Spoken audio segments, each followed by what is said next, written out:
for a third category of device in the middle, something that's between a laptop and a smartphone. And of course, we've pondered this question for years as well. The bar is pretty high.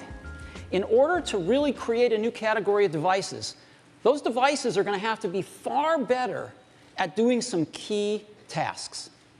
They're going to have to be far better at doing some really important things. Better than the laptop, better than the smartphone.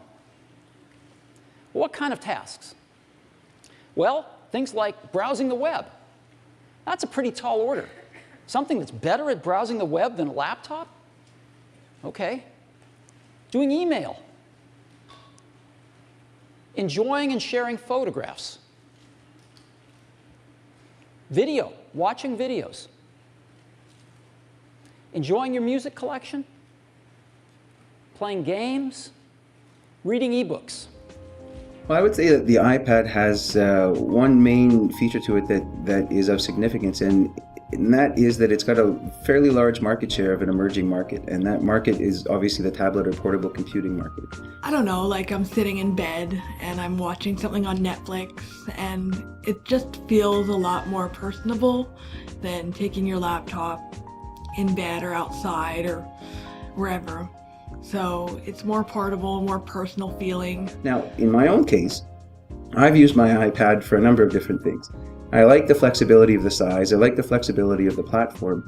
It does have its limitations and its drawbacks. I don't like in this current version that there's no camera, because I like the idea of it being a multimedia device rather than a multimedia reception device, a multimedia production device, because it's got that size that would make it more flexible than perhaps a phone, because the phone screen's too small for production.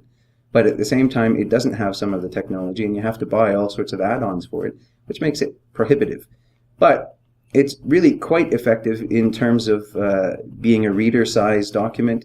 It's very effective in terms of having a very bright and easy to read and follow screen. It gives you some degree of autonomy in terms of movement, but still having enough space with enough portability that it gives you the balance. So I can use it and take notes and type furiously, but not feel as though I'm hiding behind a screen when I'm sitting in a meeting. So there's a number of different areas there, and it's quite fun, to be honest with you. It replaces in my family's life, it replaces the need for a DVD player.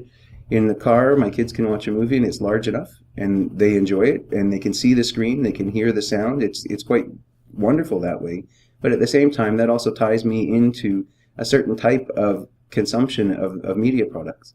I have to either buy from the iTunes store or convert copyrighted movies into a format that I can then upload to my device. And on some levels, I have to feel as though I'm skirting around professional laws, around copyright, around ownership and that sort of thing in order to get these items onto the device. And perhaps these are items I already own anyway. So I find that kind of a troubling dynamic and something that I have to deal with. I believe that the iPad would be superior to either a smartphone or a laptop for certain activities that I did a lot. So, for example, a lot of media and journalism that I look at, everything from the BBC World Report video cast to reading the New York Times, to all kinds of other journalistic and special interest material is much easier to read on the iPad than on a laptop. It's not really possible to make use of those for me on the iPhone. It's just too small a screen. So the iPad works really well for that. And I have numerous applications that download that for me, and I can browse that or read that as I want. The second thing I do a lot with my iPad is I read a lot of research articles and annotate them. I download a lot of PDFs from JSTOR or wherever, and I go through them and annotate them using programs like iAnnotate, or there's various programs I use, Simple Note, but iAnnotate's probably the one I use the most. And it allows me to clip out quotes and make citations and things like that. And I find that easier than just reading on paper, because when I read on paper, I have to go back and enter the quotes somehow, either type them in or something like that. So this is easier for me. The third thing that I do not as large a degree, but I do on the iPad is I watch video, everything from just television to documentaries to film to whatever. And I find the iPad is it's a good sized screen, it's good resolution, and it streams well within local area networks. You know, using something like Netflix, it streams well, and because it's personal or you know, very small scale or however you want to describe it, it's possible, for example, for me to you know, sit in my living room with my wife when she's reading and I'm watching, you know, a documentary or something on my iPad.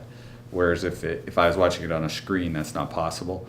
So I like the fact that I can watch video in various places and it can be very private. I don't disturb the people around me doing other things. When it comes to books, we pretty much have audible.com, which is great, and the CNIB library, which is great too, but really limited. So having the iBookstore on top of those two is really great because it opens up the door to a lot more books.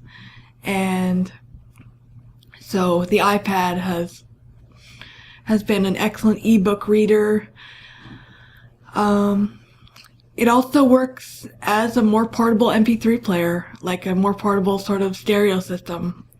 I have an iPhone as well, and I use that to listen to music too, but the iPad speaker is a lot better.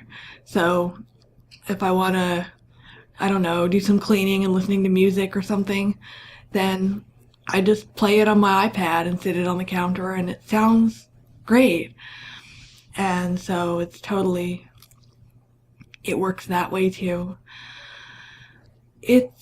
I can play games on it and that too. So it's replaced a lot of devices for me and rolled it into this little compact iPad. And it's an inclusive device. It's mainstream, so, you know, it invites conversation. People see me using it and they say, oh, well, how do you use that? Because it's a touch screen. But it's all accessible through VoiceOver, the screen reader that's built right into it. So If there's going to be a third category of device, it's going to have to be better at these kinds of tasks than a laptop or a smartphone. Otherwise, it has no reason for being.